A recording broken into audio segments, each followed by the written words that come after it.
예수님의 삶과 사역에서 가장 중요했던 것이 무엇일까요? 기도였습니다. 예수님이 가버나움에 들어가셔서 말씀 사역, 치유 사역, 축사 사역을 감당하셨습니다. 가버나움은 그 당시 굉장히 큰 마을이었습니다. 지금도 여러분이 성지순례를 가시면 유적이 어마어마하게 넓은 것을 확인할 수 있습니다. 세관이 있을 정도로 굉장히 중요한 그런 마을이었고 많은 사람들이 살고 있었습니다. 예수님에 대한 소문이 갈릴리 전역에 퍼졌고 많은 사람들이 예수님께 나와왔습니다. 32절과 33절 말씀을 보시면 저물어 해질 때 모든 병자와 귀신 들린 자를 예수께 데려오니 온 동네가 그 문 앞에 모였더라. 예수님이 아마도 식사할 시간도 없이 쉴 틈도 없이 사역을 감당을 하셨을 것입니다. 예수님의 삶이라는 것이 우리의 삶과 굉장히 동떨어져 있는 것이 아니라 주님의 삶도 우리네 삶과 비슷했습니다. 주님에게도 여러분 기도하지 못하는 이유가 참 많았습니다. 그분의 삶이 사역이 너무나도 바빴습니다. 정말 그분이 피곤하였습니다. 할 일이 참 많았습니다. 그분도 우리와 똑같이 기도하지 못할 이유가 기도할 이유보다 더 많았다는 사실입니다. 그럼에도 불구하고 주님은 새벽 동트기 전에 한적한 곳을 찾아 하나님께 기도하셨습니다. 주님의 삶과 사역은 기도보다 앞선 것이 없었습니다. 기도보다 우선하는 사역도 기도보다 우선하는 삶도 없었다는 것입니다. 항상 기도가 먼저였습니다. 예수님은 사역의 열매보다 사역의 승리보다 기도가 더 중요하셨습니다. 예수님께서는 사람들의 필요와 사람들의 환호보다 기도가 더 중요하셨습니다. 예수님이 이 땅에 임의대로 오신 것이 아니라 하나님께서 보내셨기 때문입니다. 하나님의 사명을 감당하기 위해서 이 땅에 오셨기 때문에 주님에게 다른 어떤 것보다 더 중요한 것은 기도였습니다. 주님은 기도하시면서 하나님과 상의하시면서 하나님의 사명을 감당하신 분입니다. 만약에 예수님이 하나님과 상관없이 사역을 감당하셨다면 제자들이 기도하시는 예수님을 찾아왔을 때 예수님 마을로 내려가셔야 했을 것입니다. 전날과 똑같은 상황이 마을에 펼쳐지고 있습니다. 많은 사람들이 벌써 예수님을 기다리고 있었습니다. 많은 사람들이 모여 있었습니다. 그 많은 사람들 전부 다 주님이 필요한 사람들, 질병, 귀신 들린 사람들, 주님의 은혜가 필요한 사람들이 마을에 모여 있었습니다. 그런데 예수님은 많은 사람들이 기다리고 있는 마을로 가지 않고 다른 마을로 가셨습니다. 그렇게 하신 이유는 하나님의 사명을 임의대로 감당하신 것이 아니라 하나님께 기도하시면서 하나님과 교제하시면서 하나님의 뜻대로 모든 사명을 감당하셨기 때문입니다. 사역의 열매가 넘쳐나고 사람들의 환호가 치솟고 사람들이 몰려올 때 예수님은 기도하시면서 하나님의 뜻을 점검을 하신 것입니다. 예수님은 현실을 벗어나 하나님의 시각으로 현실을 바라보시고 성공적인 사역 때문에 하나님의 뜻을 놓치지 않기 위해서 한적한 곳에 가셔서 하나님의 뜻을 점검하시고 예수님이 가셔야 할 길을 점검하셨습니다. 그게 기도입니다. 우리의 기도의 많은 부분은 주님 도와주십시오, 주님 필요합니다, 이런 것들이 아마 많을 것입니다. 내 개인의 문제, 가정의 문제, 자녀의 문제, 직장 사업병의 문제, 다 우리가 주님께 기도할 제목들입니다. 그러나 주님의 기도에 정말 더 중요한 것은 그런 것들보다도 주님이 지금 이 땅에 하나님의 보내신 뜻대로 살고 있는지, 하나님의 뜻대로 사명을 감당하고 있는지를 늘 깨어 하나님과 기도하면서 하나님과 교제하면서 그걸 점검을 하셨다는 것입니다. 그게 주님의 기도였습니다. 기도하지 않으면 한순간에 내가 삶의 주인이 되고 왕이 되게 되어 있습니다. 하나님의 뜻을 추구한다고 말하지만 하나님의 뜻 속에 나의 뜻이 숨겨져 있고 나의 뜻을 추구하게 되어 있습니다. 성공과 승리에 도취하는 삶을 살게 되어 있습니다. 오늘의 승리에 도취의 기도를 쉬면 내일의 싸움의 승리를 절대로 보장할 수 없습니다. 그래서 이런 말을 한 겁니다. 기도의 차이가 신앙의 차이다. 기도의 실력이 신앙의 실력이다. 기도의 고수가 신앙의 고수이다라고 말을 하는 것입니다.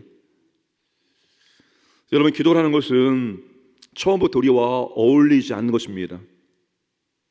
기도는 모든 핑계를 이기고 장애물을 극복할 때만이 기도와의 삶을 살아갈 수가 있습니다. 여러분, 예수님의 기도와 제자들의 기도의 차이가 있습니다. 누가복음 22장 39절에 예수께서 나가사 습관에 따라 감람산에 가심에 제자들도 따라갔더니, 습관을 따라 주님은 기도가 습관이 된 분입니다. 기도가 몸에 배어있는 분입니다.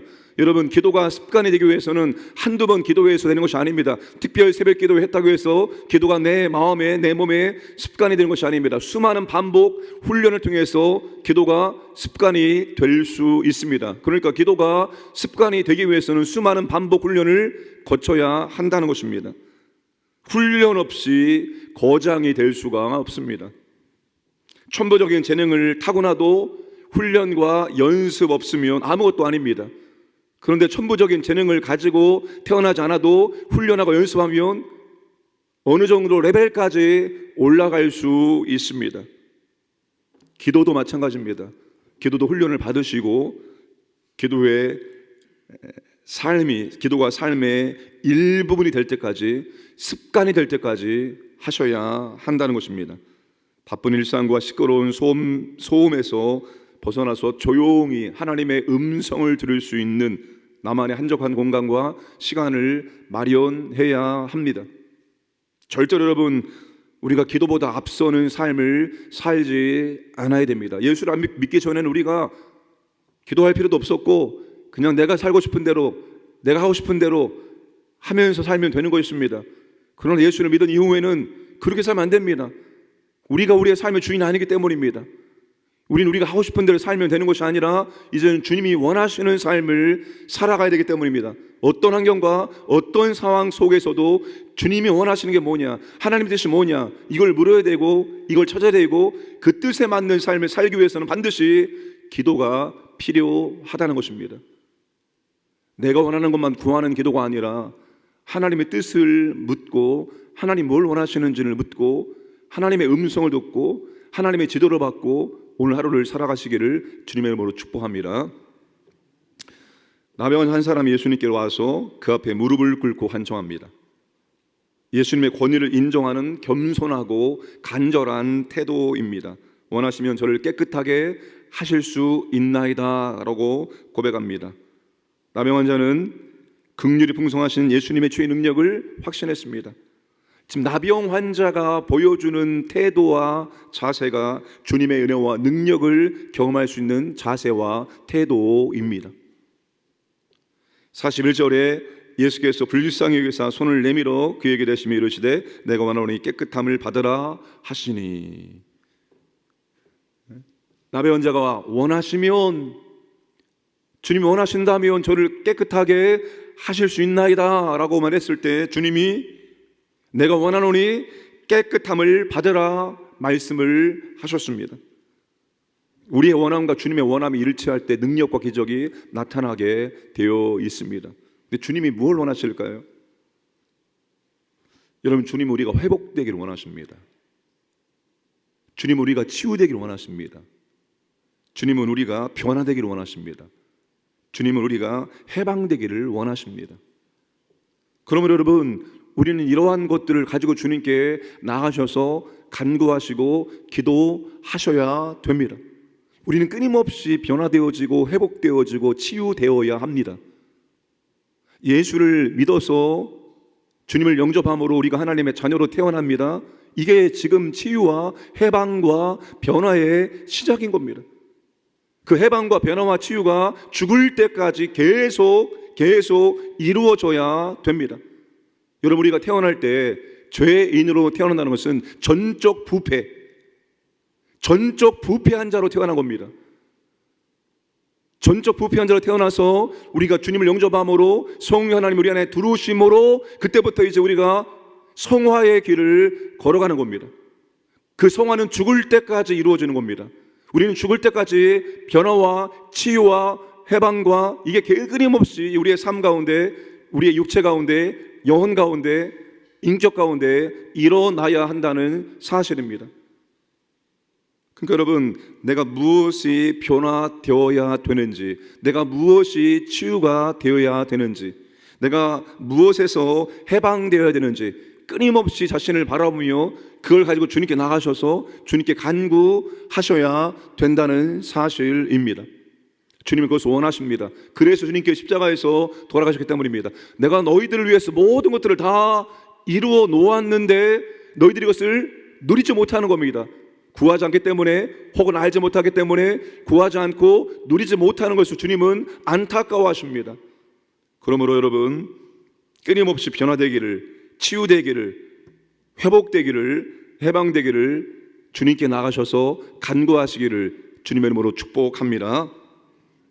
여러분, 전도는 주님의 치유와 능력과 은혜를 경험하면 경험할수록 자연스럽게 되어지는 것입니다. 하지 말라고 해도 하게 될 수밖에 없습니다. 45절 말씀을 다 함께 읽겠습니다. 시작. 그러나 그 사람이 나가서 이 일을 많이 전파하여 널리 퍼지게 하니 그러므로 예수께서 다시는 드러나게 동네에 들어가지 못하시고 오직 바깥 한적한 곳에 계셨으나 사방에서 사람들이 그에게로 나아오더라. 주님이 그에게 하지 말라고 했지만 그는 가서 주님의 은혜와 사랑과 능력을 전파했습니다. 그래서 주님이 다시는 드러나게 동네에 들어가지 못하시고 오직 바깥 한적한 곳에 계실 수밖에 없을 정도였습니다. 우리가 주님의 은혜와 사랑과 능력을 경험해야 되는 이유가 바로 여기 있습니다. 그게 뭡니까? 전도하기 위함입니다. 주님의 사랑과 은혜와 능력을 경험해야지만 우리가 전도할 수 있습니다. 물론 그것이 없어도 전도할 수 있겠지만 그것이 있을 때 더 자연스럽게 우리는 하지 말라고 해도 전도자의 삶을 살아갈 수가 있다는 사실입니다. 그러니 주님의 사랑과 은혜와 능력을 더 많이 경험하시고 자연스럽게 전도자의 삶을 살아가시기를 주님의 이름으로 축복합니다. 하나님 아버지 감사드립니다. 오늘도 복된 날을 주심을 감사드리고 오늘도 아버지 하루의 첫 시간 주 앞에 나와서 말씀을 듣고 기도할 수 있도록 은혜를 주심을 진실로 감사드립니다. 주님, 우리가 진심으로 기도자가 될 수 있도록 은혜를 베풀어 주옵소서. 기도가 우리의 삶에, 우리의 사역에 가장 우선될 수 있도록 인도하여 주옵소서. 기도하면서 하나님과 교제하며 하나님의 뜻이 무엇인지를 묻고 하나님의 뜻대로 하루하루 살아갈 수 있도록 인도하여 주옵소서.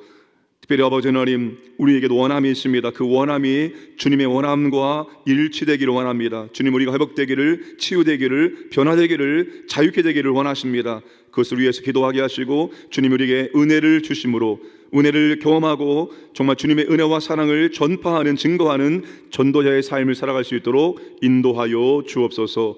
오늘도 아버지 하나님, 광인의 모든 가족들을 주님 보호하시고 인도해 주시고 하나님의 은혜와 사랑을 경험하고 하나님께 감사드리고 찬양하는 삶을 살아갈 수 있도록 은혜를 베풀어 주옵소서. 오늘도 새벽을 깨어 기도하는 주님의 자녀들에게 이곳에 주님께서 임재하셔서 주님과 깊이 교제할 수 있는 복된 시간 될 수 있도록 인도해 주시고 간절한 마음으로 기도하는 제목들마다 주님 풍성하게 응답하여 주옵소서. 감사드리며 모든 말씀 예수님의 이름으로 기도드리옵나이다. 아멘.